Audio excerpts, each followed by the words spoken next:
Hello people, we are talking about 2009. We have 16 movies in this top 10, which is a lot compared to 2008, for example. Starting from the bottom, Halloween 2. It's good. You know, I've watched every movie in Halloween franchise, and not a lot of them got any score above 5, you know? So the fact that it got 7 is curious on its own, but the fact that it's a second part of Rob's zombie dialogy, the first one got 4 out of 10. So you're kind of in a pickle. You can ignore the first one, but the second one is kind of a sequel, so... yeah. Number 15. Avatar. So, this movie was made to look great and nothing else, and it does look great and nothing else. Number 14. Inglourious Basterds. It's okay. It's funny. It's a Quentin Tarantino comedy, like, about Second World War. What do you expect? It's okay. It's funny. Yeah. Okay.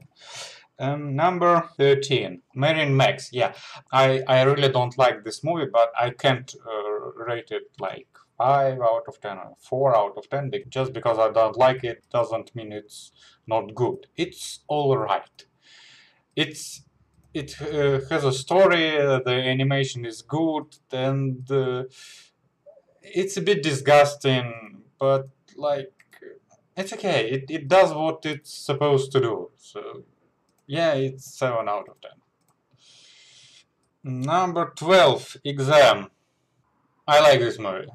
I watched it when it came out, and then I rewatched it in a few years, and then I rewatched it in a few years, and then I rewatched it in a few years, and it's surprisingly good. You know, it's a thriller, so like each time you rewatch it, the tension should get lower, but it doesn't. Even though I know the story, I know how it ends, it's still a good movie, even when you know the ending and all the plot twists and etc. It's a good thriller, genuinely. It's a good thriller. Okay, number 11, Dorian Gray.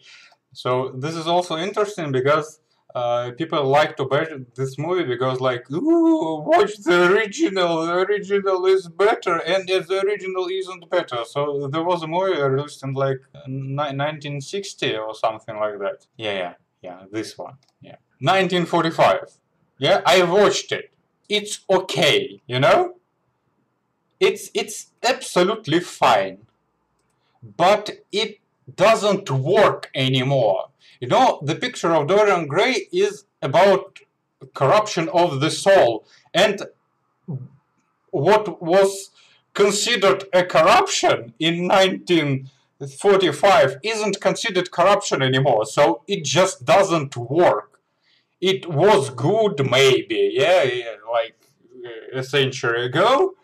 Yeah, but no, not anymore. I rated it 5 out of 10 because yeah, it's fine, it's okay. But this one, the modern one, you actually see the corruption. You can feel it, you know? I don't believe in all of that. I don't believe in morality. But like here you can actually see it. And it works. I don't know why people hate this movie. It's okay, it's fine. It does what it's supposed to do. You want to see how human soul gets corrupted, you watch this movie. Number 10, Up. Well, unlike Wall-E, this movie has some problems. And it's not as good as people like to rate it. Like, you can see, like, the rating 8.3 is incredibly high for IMDb. It's overrated. Considering the score, it's really overrated. It's a good cartoon for children. And adults also can find something entertaining about it. And it has some message. It's not very deep. It's not very deep at all. It's funny, it's colorful, it's inspiring, etc., etc. But it's all right. It's okay. It's good. There is nothing groundbreaking here. It's just a good cartoon. Okay, number 9. The Last House on the Left. Okay, this is another remake, and I've watched the original. The original was filmed by Bergman. I hope they will... No, they don't even link it here.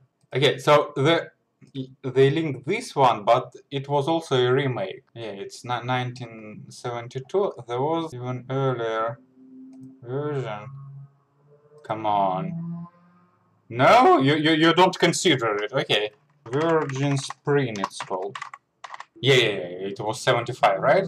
Yeah, this one is 72, and this one is 1960. And yeah, it's Ingmar Bergman, and it's incredibly boring. Again, it's rated 8 out of 10. It's not 8 out of 10. They rated 8 out of 10 just because it's Bergman and it was released a century ago. It's not a good movie. It's very boring. Very boring. So they took this story and they remade it. First in 1972. I didn't watch it. It's rated 5.8 out of 10, so I don't think I have missed much. But this one, yeah, 2009, incredible thriller. Like, they took the story, set it in modern times, and made it good. So, yeah, horror, slasher horror, thriller, whatever, it's good. Genuinely, it's good. Okay, number 8. Watchmen. I rewatched it specifically for the stop because I watched it a long time ago, and I watched the uncut version that's like 4 hours long, and for the stop I watched the director's cut that's only 3.5 hours long. And I haven't watched this theatrical release, which is 2.5 hours long, but people say that the theatrical version is worse than director's cut, so I recommend you watch the director's cut. I won't recommend the uncut version because it doesn't actually add to the story, it adds the animation. Tales of the Black Freighter, so it's 26 minutes long. So this is basically a comic book within the film adaptation of a comic book, and it's kind of meta, but it doesn't directly correlate with the movie itself. So it downgraded from, I don't remember what I gave it, 9 out of 10 I think. I didn't give it 10 out of 10, that would be too much. I think it was 9 out of 10, and I rewatched it and it downgraded to 7 out of 10. Because it's not that good. You know, first of all, Rorschach's dialogue is annoying. Like, I understand that he's a parody of Dark Knight, the Batman, but it's too much. Is too much. Second, I don't like the portrayal of Dr. Manhattan. It's the same trouble I have with Immortal from Invincible. This dude is supposed to be the smartest man alive, and he behaves like an idiot. And the same with Immortal. Yeah, and the whole reveal of Silk Spectre 2 origin story falls incredibly flat because, like, I don't care. Like, they made it look like it's some big reveal, but so what? So yeah, it's great comic book movie critique. Yeah, Zack Snyder actually was good for this movie. I think the comic books were better. Like, I haven't read them, but I assume they were better. And people write that Zack Snyder didn't get the gist of Watchmen, but even though he didn't, it's a good movie. And if you're tired of Marvel sucking lately, watch Watchmen if you haven't. Okay, number 7, Fantastic Mr. Fox. So this is Wes Anderson's movie, but plot twist, it's a cartoon. It's a puppet animation, and it's incredibly good. You know, it's not just quirky for the sake of being quirky like all of other Wes Anderson's movies. It's actually good. It has a good story, great characters, and it works. It actually works, and it's funny, it's deep, and it's fantastic. So if you haven't watched it, watch it. It's not perfect, yeah. So I can't rate it 8 out of 10, so I can't recommend it to anyone, but like if you like Wes Anderson's movies, or if you're okay with stop motion animation, definitely watch it. If you like quirky comedy, also watch it. Okay, and that's all of, I believe, yeah, that's all of 7 out of 10s. What about 8 out of 10s? Number 6, The Lovely Bones. It's filmed by Peter Jackson. By the way, I didn't know that. I didn't know that, but that explains why I was so surprised. So basically, it's a thriller, but it's incredibly beautiful. That's the best selling point for it. It's incredibly beautiful. It doesn't really work as much as a thriller, but yeah, the visuals. Well, basically, the only people whom I can't recommend it is people who don't like thrillers and don't like dramas. So if you detest those genres, you shouldn't watch it, but if you are okay with them, definitely watch it. It's a must watch, like all of 8 out of 10 movies. Okay, number 5, The Princess and the Frog. This one I can recommend to anyone.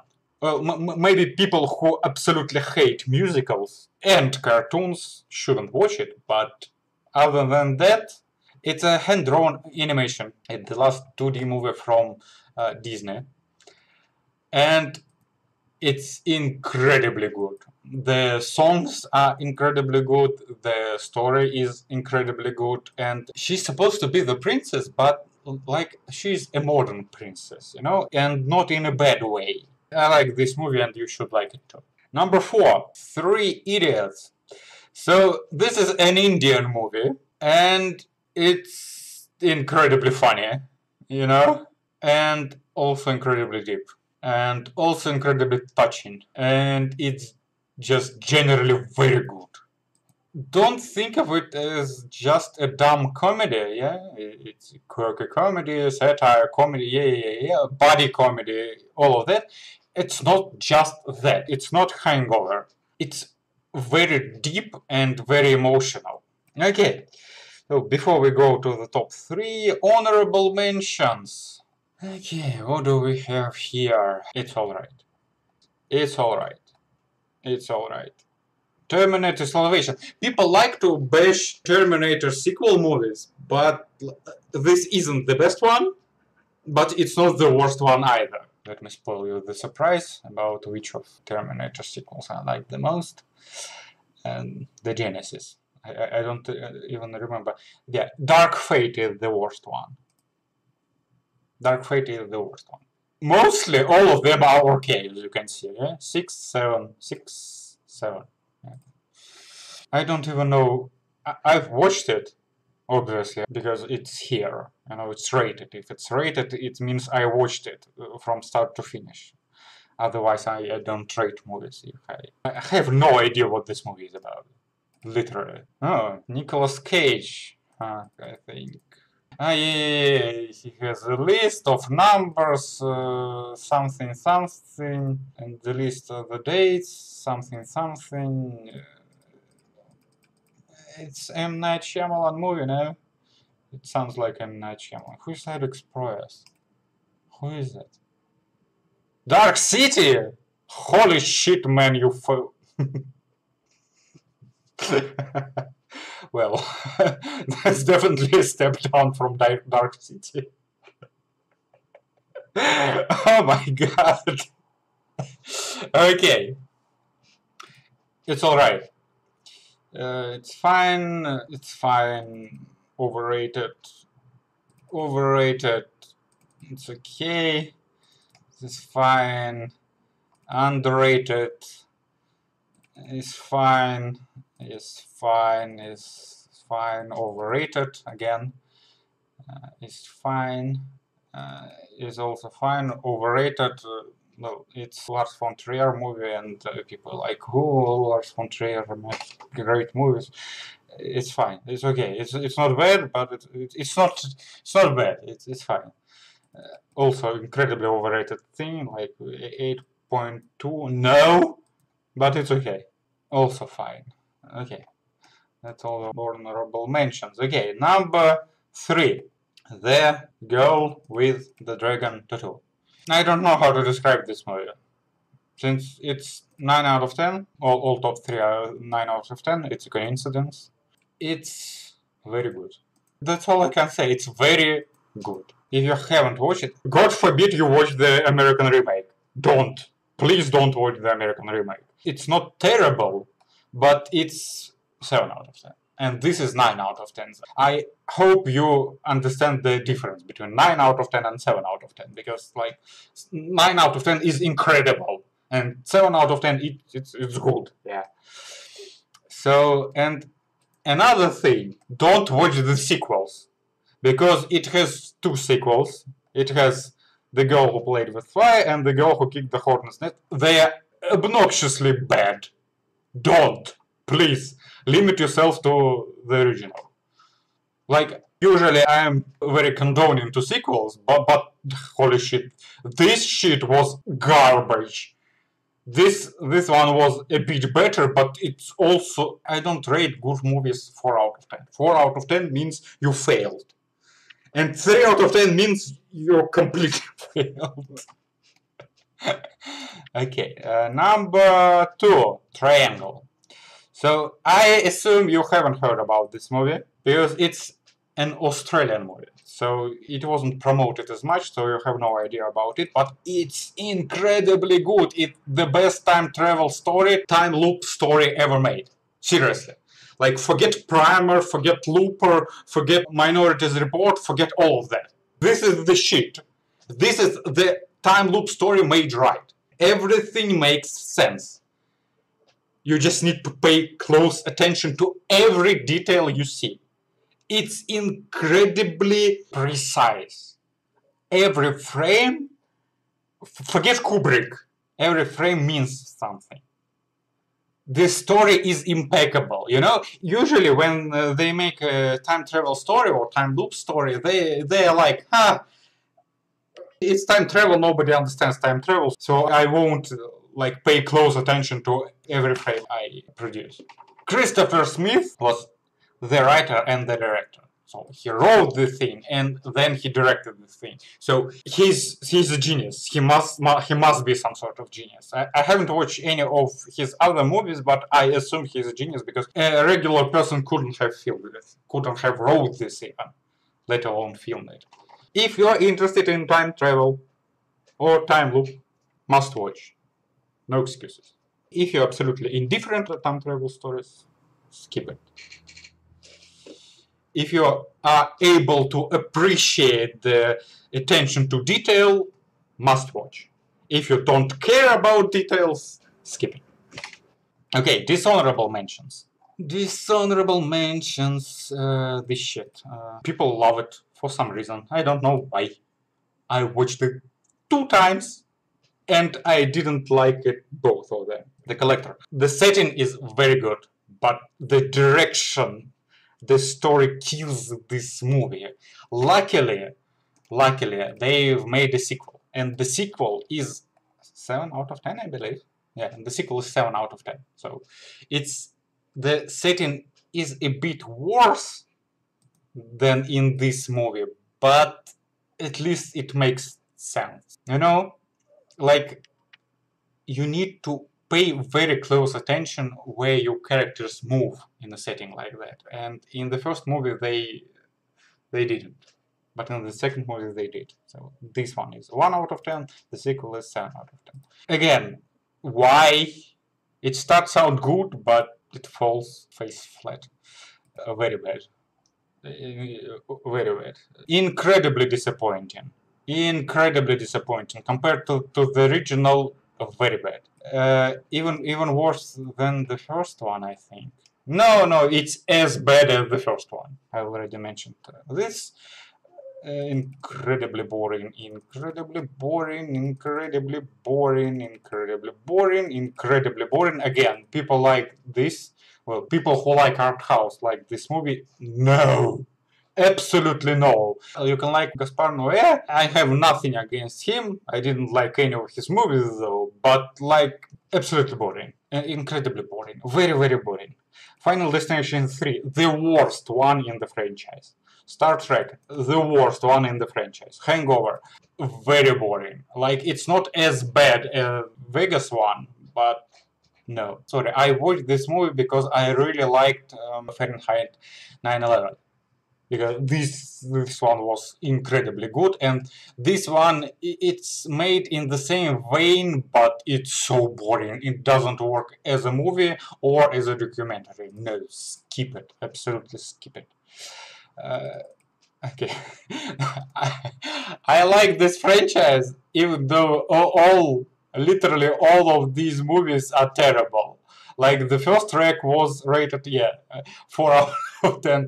The second one is rated 4 out of 10. The third one is rated 1 out of 10. And the fourth one is rated 3 out of 10. But I really like this franchise, you know? Even though it's absolute garbage, but I like it.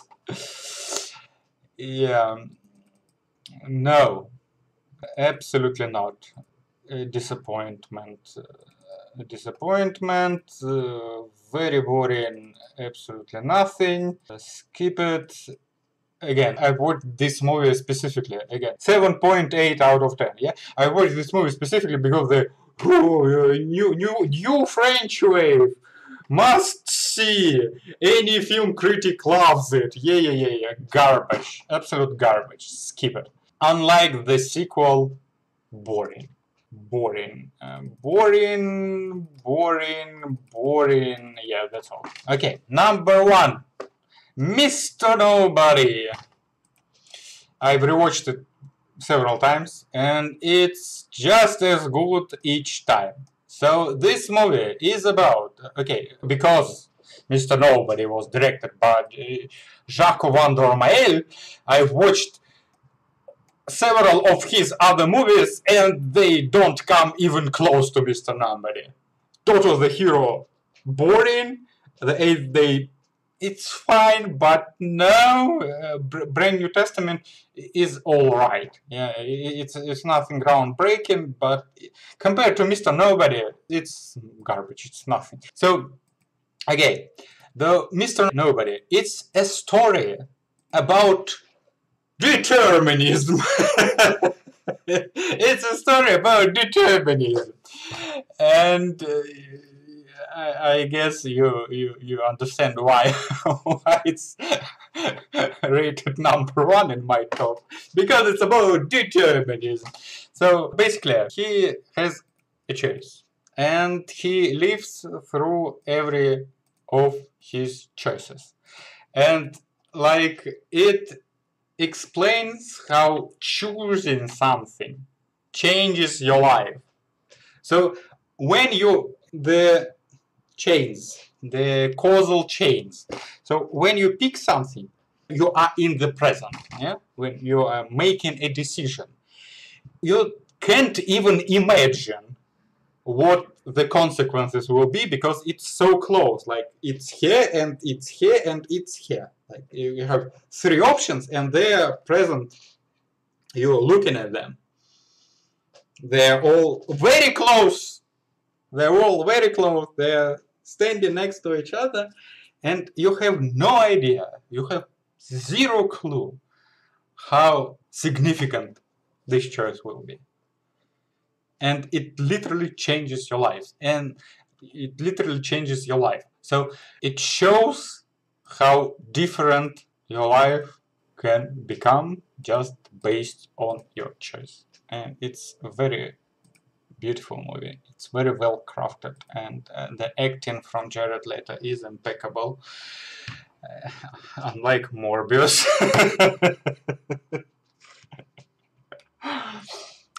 Yeah, so this is a must-watch. Like, if you care about anything at all in your life, you have to watch this movie and watch the director's cut because it's not that longer, but it really adds to the story. So director's cut only. That's all. Determinism is freedom.